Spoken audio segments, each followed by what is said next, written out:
मंडळी नमस्कार, स्वागत आहे तुमचं आज पुन्हा एका नवीन व्हिडिओमध्ये।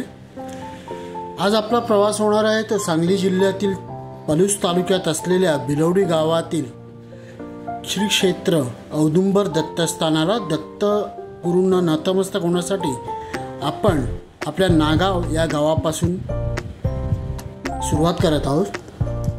आपल्या गावापासून नागावपासून 15 किलोमीटर दूरीवर हे दत्तस्थान आहे। अर्धा तास इकडे पोहोचण्यासाठी लागतो गाडीने गेल्यास। आपण आज जात आहोत डमडमने। डमडमच्या मागच्या सीटवर बसून प्रवास करण्याची मजा सुद्धा वेगळीच आहे।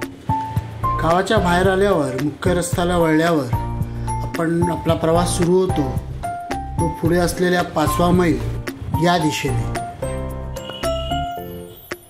असाच प्रवास करत असताना आपला गाव सुद्धा बघायला मिळतो आणि पुढे आपण पोहोचतो ते 5व्या मैलाला। हा आहे 5वा मैल, जिकडे आपण मुंबईवरून आलो लक्झरीने। इकडे उतरून आपण पुढे 1 किलोमीटरवरती असलेल्या आपल्या नागाव या गावी जातो आणि पुढे आपल्याला लागतो तो बिलवडी पश्चिम व पूर्व या दिशेला जोडणारा नवीनच बांधलेला रेल्वे फाटकावरील ब्रिज। ह्या रेल्वे ब्रिजवरून जात असताना आपल्याला दृष्टीस पडते की चितळे यांची डेअरी। पुढे आपण पोहोचतो मंदिरामध्ये। मंदिरामध्ये सुंदर असं वातावरण आहे, काही माकडं तिकडे बसलेली आहे, त्यांना बघून नंतर आपण पुढे खाली उतरतो काही पायऱ्या आणि पोहोचतो कृष्णा नदीजवळ। त्या कृष्णा काठाजवळच आपल्याला बघायला मिळतं ते औदुंबर हे दत्तगुरूंचं स्थान।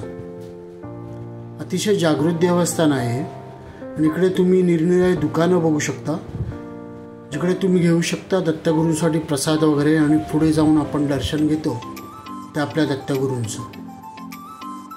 दत्तगुरूंचं दर्शन घेतल्यानंतर प्रदक्षिणा मारून झाल्या की आपण पुन्हा मंदिराच्या गाभाऱ्यात येतो आणि जिकडे सर्व भक्त भक्तिभावाने नामस्मरण करत असतात। आम्ही सुद्धा तिकडे मंदिर परिसरात बसून नामस्मरण केले दत्तगुरूंचे, त्यांच्या चरणी नतमस्तक झालो। इकडे आम्ही बघितलं की बऱ्यापैकी गर्दी गुरुवार असल्यामुळे होती, पण तरीसुद्धा आम्हाला दत्तमूर्तीचं त्रिमूर्तीचं दर्शन घेता आलं।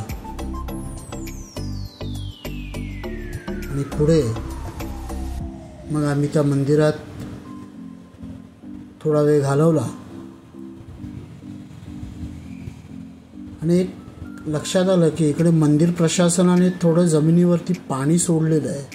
त्याचा फायदा असा होतो की आपल्याला चालताना जे उन्हाचे चटके आहेत ते लागत नाहीत, त्यासाठी त्यांनी वरती हिरव्या शेडसुद्धा टाकलेले आहेत मंदिर प्रशासनाने। खूप चांगल्या प्रकारे नियोजन केलेलं आहे। असंच मंदिर परिसरात फिरताना समाधान वाटतं। समोर एक कृष्णा नदीचं पात्र आपल्याला बघायला मिळतं। समोर एक बोट पण पलीकडच्या मंदिरात लोकांना घेऊन जात आहे दर्शनासाठी, ती दृष्टीस पडते। आणि इकडून पुढे आपण जातो ते अन्नछत्राला, जे मंदिर प्रशासनातर्फे चालवलं जातं। तिकडे खूप लोक अगदी मनापासून त्या प्रसादाचा आनंद घेत होते। आम्ही तिकडे प्रसाद घेतला व नंतर आम्ही तिकडून निघालो आणि पुन्हा कृष्णा नदीच्या काठावर अगदी मंदिराच्या समोर येऊन थोडा वेळ घालवला। तो परिसर बघायलाही खूप छान वाटलं आणि मग तिथून निघालो दत्तगुरूंना प्रार्थना करून आपल्या परतीच्या प्रवासाला नागावला।